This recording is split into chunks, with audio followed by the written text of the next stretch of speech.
Say what's cracking, YouTube? It's your boy 16 to life, and I'm back like I'm on a parole violation. You're down.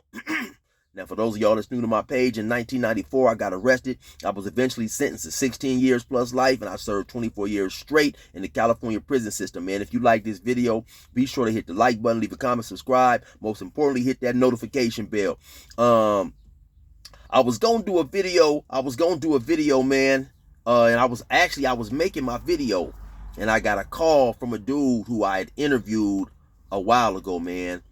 I ask you guys, if you have not yet seen that video, go check this video out, man. The name of the video, I titled the video, Why I Stabbed the Captain, right? And I know some people, they may not like, because I interviewed him over the telephone. At the time he had a cell phone. I interviewed him. He was in prison, so it's not his face. It was just him. I recorded our conversation.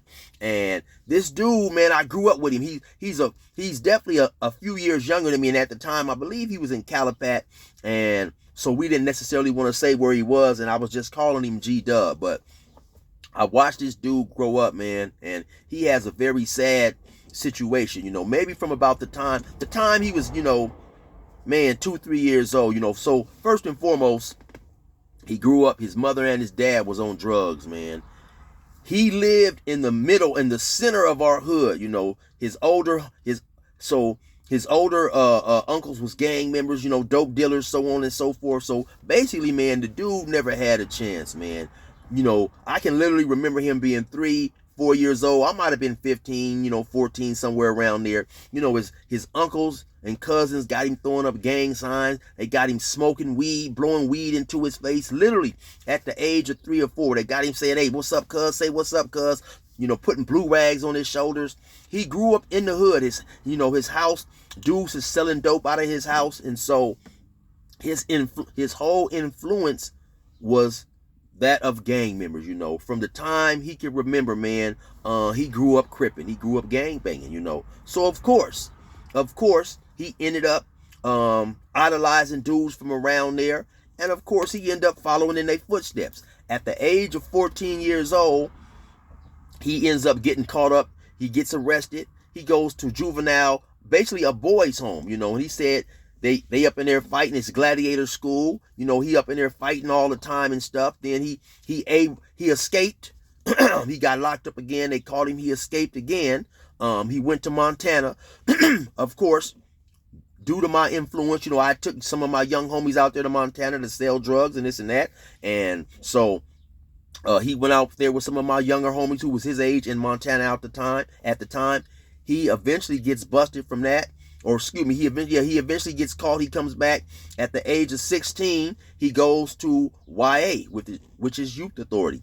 He stayed in YA 4 years. The whole time he's in YA, he said, of course, he's gang banging. He's telling him that a lot of the LA Crips that he is encountering is telling him, "Hey, damn, man, you from out that way, you act like you don't even act like that. You act like you a LA Crip," So he just told me this on the phone, how so by those guys telling him that, in his mind, it's validating his cripping. He's more turned up. He's in there gang banging, going hard.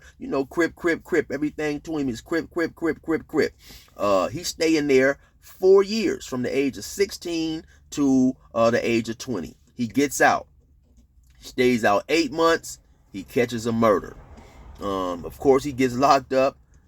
They found him guilty, give him a life sentence. And so when I interviewed him, like I say, the name of the interview I titled "Why I Stabbed the Captain." This dude said he got up in there, he hit them 4 yards. He's reading these militant books. On the 4 yards that he was around, he had a lot of well-known dudes in well-known black Crips and Bloods who became his teachers in terms of giving him certain type of black literature. And he adopted a militant mind state, he said, reading these George Jackson books, these Black Panther books. He said he was angry and frustrated at having all that time, and he didn't care. He said he wasn't going to kill himself, but he was going to make somebody do something to him, make maybe one of the guards or something shoot him. He stayed strapped, and he caught a lot of stabbings while he was up in there. Of course, so they tell him that if you stay out of trouble, we'll send you back down closer to home. If you stay out of trouble for a year, he stays out of trouble for that year. He goes to committee, which is we go once a year. It's called an annual. When you go to the annual, basically they evaluate your program and they tell you, okay, if you're gonna be staying here or we're gonna be moving you or whatever, So they had promised him if he stayed out of trouble, they'd move him closer to home. He said he goes up in there, and when you go to your committee, you'll have it'll be a captain up in there, maybe a lieutenant, a counselor, stuff like that, and they're evaluating your program. He said a captain go to talking crazy to him, talking stuff, basically telling him he ain't got nothing coming, and he's just another inmate and blah blah blah. Long story short, he said he never went anywhere without his knife. He jumps across the table and starts stabbing the captain, man. He had a whole lot. Then he goes to the hole. He stabs his roommate,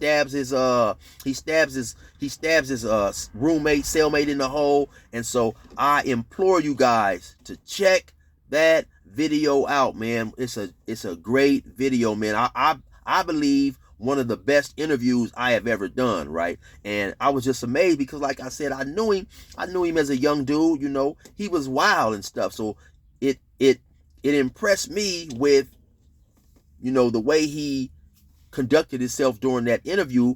And, but in the course, after that interview, I'm trying to talk to him. I'm telling him, man, you can stay home, you can eventually come home, but he's on a 4-yard, he don't understand it, man. He just script this, script that, he don't care, and blah blah blah, and it's amazing because now he stayed on the 4-yard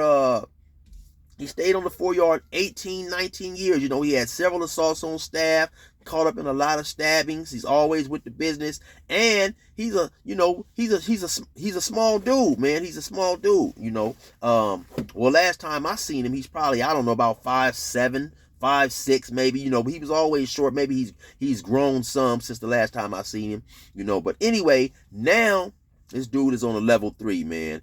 His whole entire way of thinking has changed, man. He said, man, this is the most peace I've ever had in my life. This is the first time he's been on a level 3, and now he is really trying to give himself an opportunity and a chance to go home. He's in all these self-help groups. The dude has made a full turn with his life. And so I was extremely happy for him, just to hear him talking positive, to hear him giving himself a position, or to hear him putting himself in a position to eventually gain his freedom, which he is. He's got a lot to explain when he goes to the board in terms of his prior prison conduct. But they have laws for dudes who had caught their case under the age of 25, and he fits those things exactly.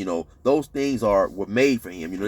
They'll talk about how the maturity of your brain, the parts of your brain that control, being mature, being impulsive, having a good understanding for what you've done, remorse, all that does not develop until the age of 25. And so he's a great candidate for all those things, right? And like I say, a lot of times the board gives great consideration to a dude who grew up in an environment like he grew up, because when you're that age, you have no control over your circumstances. You have no control over where you live. You have no control over who is influencing you, so on and so forth, right? And so, like I say, from the age of 3-4 years old, he's got his uncles around him, because he's the oldest. He was the oldest, and so basically his older brothers was his uncles and cousins, maybe 10, 20 years, maybe about 10, 12 years older than him. So like I said, they got him throwing up gang signs, blowing marijuana in his face, and all that old type of stuff, right? So one of his uncles was killed in 2011, because I still had a cell phone at the time. They got killed out here in Bannon, and still was an unsolved triple homicide. So his uncle got killed. One of the homies' mothers happened to be there. She was killed, and one of the homegirls who was dating his uncle, they all got killed up in a house. He was up in there allegedly selling drugs. Somebody went in there and robbed him, killed all three of them. It was a baby up in the house. They put the baby in the closet. The baby was 1 or 2 years old. Killed everybody up in there. His other uncle was the dude who I told you guys about, man. One of the Poonies, man, who ended up, snitching and getting on the stand on me and all that. So his other uncle's off hiding somewhere, man. But those were his influencers and his teachers growing up. So he was doomed from the get-go, man. But now it's just amazing to hear him talk about the appreciation that he has, for the peace that he now has in his life, man. He said, I wouldn't go back to that chaos for nothing in the world, And he spent 18, 19 years on a level 4, his whole entire time basically on a level 4. And so, like I said, it's just amazing now to hear his maturation, his change, He said he's on the yard from time to time trying to talk to some of the younger dudes and let them know that, what you guys are chasing is worthless and it's useless, right? But like I said, man, this dude was literally one of the worst of the worst. And after our interview, I tried to talk to him, get him to change his mind, see what it was like. And he was like, chill, man, I understand what you're saying, man, but I'm here on this 4-yard and I gotta do what I gotta do, man. First person that disrespect me, man, whether it be white, Mexican, or black, I'm just to blast and lay him down. He had a very extremely militant mind. And to hear him, just change and be at peace and be seeking his freedom, man, was amazing and touching for me. I had another video that I was getting ready to do.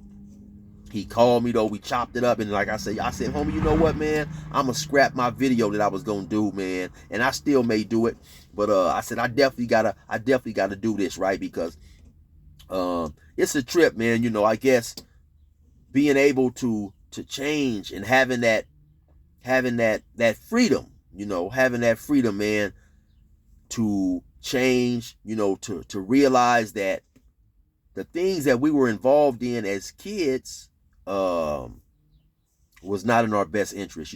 It was not the business. It was not the business, man, and it led him down a path of destruction. It led him, he mentioned how since he's been locked up, his grandmother passed away, his mother passed away, he's removed from the lives of his loved ones, and so it was just amazing, like I say, to hear him, realize that change was the best thing for him. So if you guys, like I say, man, if you guys have not seen that video, man, check that video out. It is a great video to the insight of a dude doing crime, man. Or excuse me, a dude doing time. The name of that video, once again, is Why I Stabbed the Captain. It's a part 1 and a part 2, man. So if you like this prison type stuff, like I say, man, I tell you, go check that video out.